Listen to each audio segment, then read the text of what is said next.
Baik, selamat malam. Nama saya Trifis Natael dan saya akan mempresentasikan hasil tugas saya terkait UAS Sismo. Pertama dari soal yang nomor satu dulu, terkait mengencoding dan mendecoding citra JPEG untuk satu makroblok dengan menggunakan bahasa pemrograman Python. Kita disuruh untuk menganalisis dan membandingkan makroblok asli dengan makroblok hasil decoding. Nah, jadi mungkin saya langsung perhatikan saja VS Code-nya.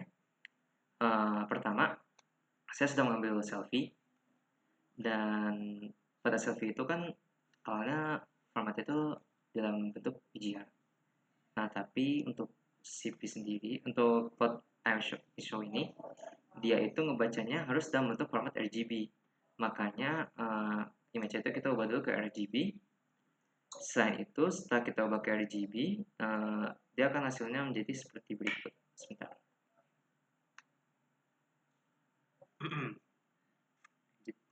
Jadi seperti yang bisa dilihat, ini awal gambarnya bentuknya BGR, sekarang jadi RGB, saya di-convert. Jadi sesuai dengan foto originalnya. Nah, ini tempel foto untuk tiap channelnya. Dan ini sih yang penting sih di sini, ini matriksnya. Matriks untuk channel red, channel green, dan channel blue. Matriks ini penting karena kita akan convert ke YCBCR. Nah, kenapa kita convert ke YCBCR? Karena format YCBCR ini kan Y-nya itu di intensitas cahaya dan CBCR-nya itu di warna. Nah, kita tahu kalau manusia itu persepsi terhadap intensitas cahayanya itu lebih sensitif dibandingkan warna. Jadi, manusia bisa mendeteksi perubahan di Y dengan lebih gampang dan kelihatan mudah. Tapi untuk CBCR, dia masih bisa ini tidak terlalu terdeteksi oleh matanya. Sehingga bisa dilakukan subsampling di mana CBCR itu datanya bisa dikurangin. Ini untuk menghemat data. Jadi lossy. Di sini udah lossy. Bisa lihat ini untuk bisnisnya untuk bikin subsamplingnya jadi rasio 4:2:0. Jadi matriksnya bisa kelihatan di Y itu 8:8 dan di CBCR itu 4:4. Nah, lanjut kita ke DCT. Kita itu setelah ini kan masih dalam warna ya katanya. Kita ubah bentuknya ke dalam DCT untuk melihat dari domainnya frekuensinya. Kenapa? Karena ini kalau misalnya kita mau melakukan kompresi, paling bagus melihatnya dari DCT. Maka kita akan DCT, kita shift dulu bitsnya dan juga DCT di convert hasilnya seperti ini matriksnya. Lalu kita kuantisasi. Nah, kenapa kita kuantisasi? Karena sebenarnya kalau misalnya dilihat itu manusia itu kita tuh cukup yang ambil yang kiri atas ini aja, yang kiri atas ini. Ini biasanya sensitifnya. Sedangkan yang kanan bawah ini nih, yang di sini, itu biasanya kita nggak terlalu sensitif manusia, jadi bisa dihilangin. Makanya kuantisasi itu dengan ambilan DCT-nya dan dibagi dengan kuantisasi table ini. Yang ini tuh udah standar. Dibagi hasilnya adalah berikut. Ini adalah hasil kuantisasinya. Bisa dilihat. Oke. Nah, lanjut. Kan dia masih dalam bentuk matriks. Untuk di encode, dikompresi, dia itu perlu dibentuk jadi array. Nah, cara dibentuk menjadi array-nya kita menggunakan zigzag scan.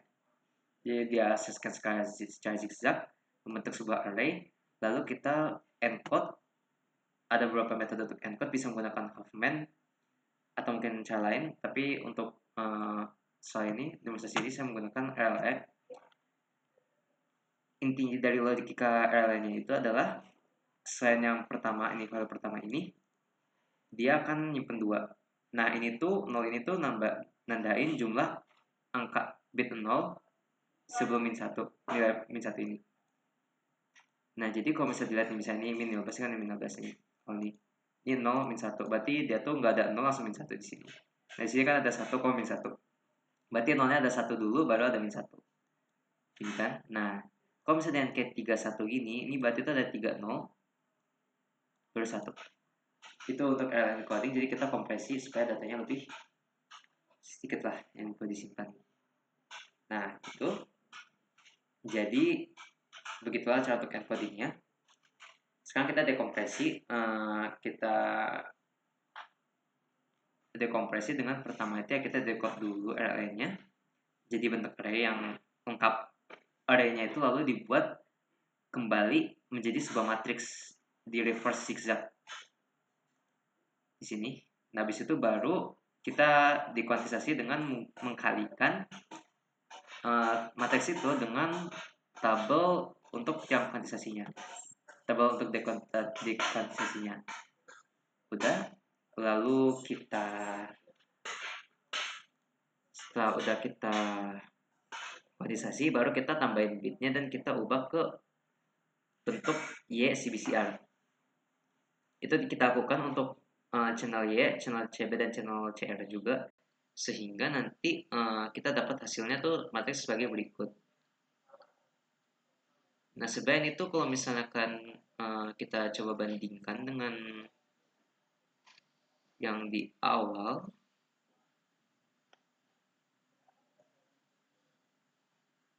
itu ada sedikit perbedaan. Ada cukup banyak perbedaan di matriks ya.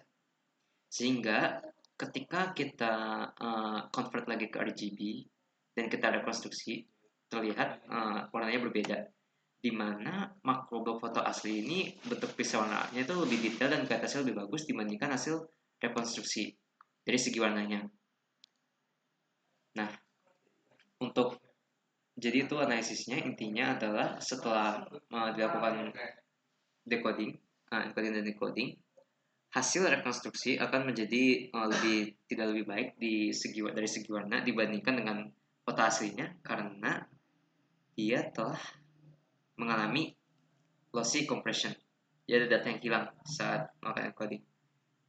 Nah, lanjut. Kita akan lanjut menjelaskan ke soal 3 lalu ke soal 4 dulu, baru kita akan lanjut ke soal 2 di akhir. Nah, untuk soal 3, pertanyaannya adalah kita akan melakukan eksperimen sederhana untuk ganti file WAV menjadi MP3 dan kita lihat aja hasilnya kayak gimana. Ini tuh untuk memahami cara kerja MP3 itu seperti apa. Nah, di sini ini udah ada file WAV yang aku namain 3 dan ini udah aku jadi ekspor ke MP3. Lalu ini kita lakukan aja kayak ubah ke Fourier transform, kita Fourier transform, terus kita coba grafikkan ke ini, kita buat plot untuk Fourier transformnya, lalu kita juga bikin grafik gelombangnya dari domain waktu. Nah, pertama kita perhatikan dulu dari ukuran filenya. Ini udah aku pakai ini dengan library OS untuk get size dan didapetin file WAV itu lebih gede daripada file MP3. Ini tuh menandakan kalau misalnya MP3 ini itu melakukan lossy compression. Jadi ada data yang dia hilangkan beberapa untuk dan dikompresi. Nah, ini bisa kita dari frekuensi spektrumnya. Di MP3 ini bisa dilihat di akar klinik dia tuh menipis ya, tidak sebagus setebal ini untuk kategori frekuensi 10.000, terutama 15.000 ke atas. Dan juga bisa dilihat di bagian ini desibelnya yang ini ada yang melebihi 2 di sini. Tapi di MP3 dia berkurang desibelnya. Nah, ini mungkin kita jelaskan dengan cara kerja MP3. Cara kerja MP3 itu pertama dia tuh akan menghilangkan beberapa data sinyal yang memang di atas yang memiliki frekuensi tinggi. Seperti yang kayak 15.000 ke atas terutama. Karena memang manusia itu untuk frekuensinya tinggi seperti itu tuh dia tuh kurang bisa mendengarnya. Nah, jadi makanya sama MP3 itu akan dipotong datanya untuk efisiensi inilah storage penyimpanan. Nah, selain itu juga ada yang namanya threshold yang manusia itu kan pendengaran threshold itu cukup dinamis, di mana terkadang ada ketika kita mendengar suara desibel tinggi di frekuensi tertentu itu kadang itu dia tuh bisa kayak menutupi kayak ngemasking suara lain yang seharusnya normalnya bisa kita dengar gitu. Ada konsep masking itu dan MPT itu memahami itu dan menghapus data-data yang sekiranya di masking sama data lain untuk menyimpan storage. Nah, dari domain waktu, dari segi grafik ini sebenarnya tidak begitu kelihatan perbedaannya. Karena dilihat dari waktunya detik ya, jadi nggak gitu kelihatan untuk yang gambar besar seperti ini. Tapi seharusnya MP3 itu kan dia mengimplementasikan penghapusan data yang kalau misalnya kan ada yang namanya khas efek di manusia itu, dimana kalau misalnya manusia mendengar dua suara dalam 30 milisecond, dia itu mendengarnya sebagai satu suara gitu. Jadi ada suara yang hilang. Nah, makanya MP3 itu bakal ngapus kalau misalnya ada kayak dua suara gitu yang delay antara suaranya itu sekitar 30 milisecond ke bawah. Itu sih perbedaan antara MP3 dengan WAV. Lanjut kita ke 4. Nomor 4 ini sebentar. Selanjutnya kita ke nomor 4 yang merupakan topiknya watermarking. Jadi ini kita mencoba melakukan watermarking, kita coba embed watermark ke dalam satu sinyal gelombang audio, lalu kita juga mencoba merecover pesannya. Nah, jadi bisa dilihat kita pertama bikin dulu sesuai dengan deskripsi soalnya. Sampai rate 48.000, durasinya dibuat 12 detik, dan frekuensinya ya pada satu. Nah, ini kita buat bentuk filenya jadi sinyal 440 Hz. Maaf. Nah, ini tuh gambaran data dari gelombangnya seperti apa itu ya. Nah, selanjutnya kita akan menyisipkan pesan ke dalam gelombang ini. Pesannya itu aku pilih berupa integer 18222.036 itu NIM saya. Nah, pesannya ini kita ubah dulu menjadi binary, dan setelah dijadikan binary kan 01 ya. Nah, untuk kedepannya, untuk perkaliannya, kan 0 itu kalau bisa dikalikan dengan gak kan jadi 0 ya, jadi gak bagus ya untuk masukin noise kan. Nah, jadi dibipolarkan sehingga 0-nya itu jadi -1. Jadi nanti ada nilainya -1, 1, 1, 1, -1 gitu. Ini untuk yang 18222.076. Nah, ini tuh fungsi untuk mengubah desimal ke binary-nya. Ini referensi untuk fungsinya di sini. Referensi untuk fungsinya ada di sini. Nah, selain itu kita juga perlu membuat noise-nya. Nah, noise-nya ini tuh supaya tidak bisa disadap orang lain ya. Jadi kita buat thread seperti random, tapi sebenarnya tidak random karena ada seed. Yang kalau misalnya kita tahu seednya itu apa, itu kita bisa nge-trace back noise itu seperti apa. Nah, jadi itu seed yang dipilih itu bulan dan tanggal lahir saya itu Maret 8 di sini. Oke. Nah, jadi ini ada noise-nya nih.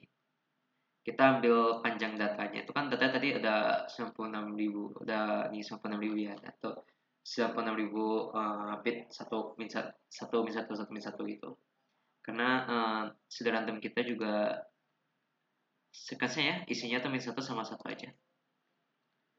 Nah, untuk keperluan analisis bobotnya dibuat 1000 supaya terlihat. Dan kita jelaskan perbedaannya. Jadi kita lakukan kita buat proses dulu karena kan pesannya itu kan cuma beberapa bit ya. Jadi kita bikin seblok itu per blok supaya bisa cara tersimpan. Setelah itu kita gunakan rumusnya. Rumusnya itu kan untuk sinyal watermark itu kan watermark sama dengan sinyal asli ditambah bobot dikali dengan uh, moderator watermarknya. Ya, moderator watermark itu dari noise sudah random noise-nya dikalikan dengan binary bipolar message-nya. Nah, jadi itu kita masukkan ke dalam fungsinya seperti apa, itu dimasukkan sehingga hasil watermark itu seperti ini. Di 1000, dari berapa 56, 476. Nah, ini tuh bisa kalian lihat ini dari 0 ditambah jadi 0 tambah jadi 1000. Sini 1856 ditambah ya, jadi 2856. Ini karena bobotnya 1000. Jadi nambah 1000 untuk kalau misalnya dia plus kalau misalnya min berarti ya plus 1000. Nah, di sini terlihat kalau misalnya sebelum kita buat grafiknya sebelum sudah watermarking, grafik sesudah watermarking ini tuh bentuknya kasar dibandingkan sebelum watermarking karena memang ada banyak noise di dalamnya. Noise ini tuh ada watermarknya. Nah, semakin besar bobotnya itu, semakin besar juga noise-nya, dan semakin kecil bobotnya itu, otomatis juga semakin kecil. Nah, tapi kenapa kita perlu berhati-hati dalam menambahkan bobot dan tidak boleh sembarangan gitu. Ini kita coba mainkan dulu audio aslinya seperti apa kira-kira. Nah, ini adalah audio asli. Bisa terdengar kalau kualitas audio secara watermark itu sangat jelek. Itu karena bobotnya gede, jadi noise-nya sangat gede juga. Nah, jadi kita itu perlu berhati-hati dalam memilih bobotnya. Nah, ini kita ada fungsi untuk nge-extract bitnya dari nah, itu untuk fungsi untuk nge-extract bit, dan kita bisa dengan noise tadi itu kita bisa nge-extract pesannya selama kita tahu seatnya. Nah, dari situ kita bisa mendapatkan message-nya. Bener ya? 182.176. Nah, tapi kalau misalnya kita ganti, misalnya kayak satu nih. Satu. Kita run. Hasilnya tuh bakal beda. Nah, ini tuh menunjukkan kalau misalnya data smart copy bobotnya terlalu kecil, hasil pesannya itu tidak tersimpan dengan baik, dan nanti hasil dekodnya itu nggak bakal akurat. Jadi, bobotnya itu harus seimbang, jangan terlalu kecil dan jangan terlalu besar. Setelah ini kita lanjut ke nomor 2. Terakhir dari nomor 2 yaitu terkait tentang kompresi video. Nah, kompresi video ini kan kebanyakan tentang teori. Jadi aku mungkin jelasin aja ke teorinya. Pertanyaan pertama itu kan dia adalah jelaskan perbedaan sinyal video analog dan digital dan relevansinya dalam skenario ini. Nah, skenario ini kan terlihat seperti antara streaming atau enggak upload video dan video ya. Nah, bisa diketahui kalau sinyal untuk TV yang masih analog gitu, untuk video-video analog kayak kata, itu kan menampilkannya kayak baris per baris. Baris paling atas, baris kedua, baris ketiga, baris keempat. Nah, cuman kalau dia tuh ditampilkan sangat cepat sehingga kelihatannya seperti seakan-akan satu frame yang sama gitu. Tapi dia tuh masih baris per baris. Sedangkan untuk digital itu emang dia tuh udah satu frame langsung. Nah, kenapa ini menjadi relevan? Karena itu terkait dengan ini tuh tentang penggunaan frame ini itu membuat video digital itu lebih mudah dikompresi, sehingga dia tuh untuk streaming video itu bakal lebih, datanya jadi lebih cepat juga, dia tuh lebih gampang disimpan juga, dan kualitasnya biasa lebih dapat terjamin. Nah, yang kedua itu adalah tentang encode H264. Nah, jadi encode H264 ini kan berperan untuk mengkompresi video menjadi lebih kecil. Jadi itu membantu transfer video terus streaming juga kan. Atau kalau misalnya kita coba kaitkan dengan skenario. Nah, itu gimana cara kerjanya? Ini tuh bekerja dengan membuat video, bukan sebagai urutan frame 1, frame 2, frame 3 itu kayak full frame, full frame, full frame. Tapi dia tuh sebagai perpindahan satu frame. Bukan satu frame. Perpindahan dari macro block. Macro block. Jadi encoder ini akan bagi frame menjadi beberapa macro block, kemudian encoder ini akan menyimpan, dan dari perbedaan dari macro block itu datanya itu disimpan. Sehingga nanti yang dilihat itu cukup perpindahannya, nanti selanjutnya tuh bakal diprediksi frame saja itu kira-kira berapa gitu. Jadi metode itu akan mengurangi data yang perlu disimpan dan dikirim. Nah, selain itu data prediksi itu juga masih bisa dikompresi lagi. Jadi kayak sehingga bakal lebih maksimal datanya. Selain itu cek itu tentang open loop. Apa sih perbedaan antara open loop dengan closed loop? Nah, open loop itu dilakukan tanpa mekanisme feedback. Jadi kualitasnya itu nggak terkontrol. Nah, parameternya ini biasanya ditentukan di awal dan tidak berubah sama prosesnya berlangsung. Itu biasa lebih cepat karena alasan tersebut. Nah, sedangkan closed loop itu kayak kebalikannya, dia itu ada feedback. Jadi dia tuh menggantikan kecepatan dengan kualitas yang terkontrol. Dari tendensi temporal, jadi dia tuh karena namanya temporal ya, jadi otomatis itu melihat pada waktu. Nah, itu mengacu pada frame yang satu dengan frame berikutnya. Ada beberapa yang tidak mengalami perubahan yang signifikan kan. Jadi data yang dia tidak signifikan gitu perubahannya itu bisa dihapus karena dianggap redundant lah gitu. Nah, selanjutnya ada penjelasan mengenai GOP. Nah, GOP itu adalah sequence frame yang dimulai dari E frame dan diikuti oleh kombinasi V frame dengan B frame. E frame itu frame yang dikodekan secara independen.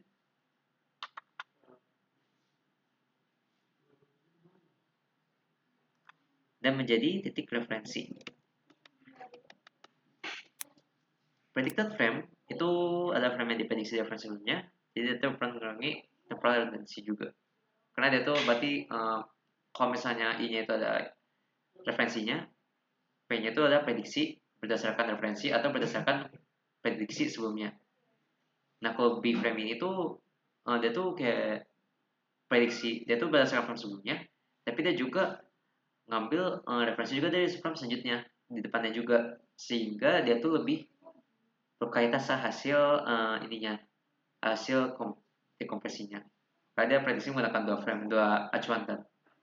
Nah, kalau perbedaan antara GOP20 dan 50, GOP20 itu kan frame-nya muncul per 20 frame. Sedangkan yang 50 itu munculnya per 50 frame. Iframe yang muncul per 20 frame berarti otomatis kualitasnya lebih bagus kan. Karena dia tuh lebih banyak referensinya yang benar gitu. Yang disimpan dari data aslinya. Cuman ya dengan kelemahannya data lebih besar gitu. Kebalikannya dengan GOP50 yang mungkin data lebih rendah lah tapi ukuran. Tapi kualitasnya juga ikut mengecil begitu. Itu sekian penjelasan saya terkait jawaban-jawaban saya untuk basismu. Sekian dan terima kasih atas perhatian dan waktunya.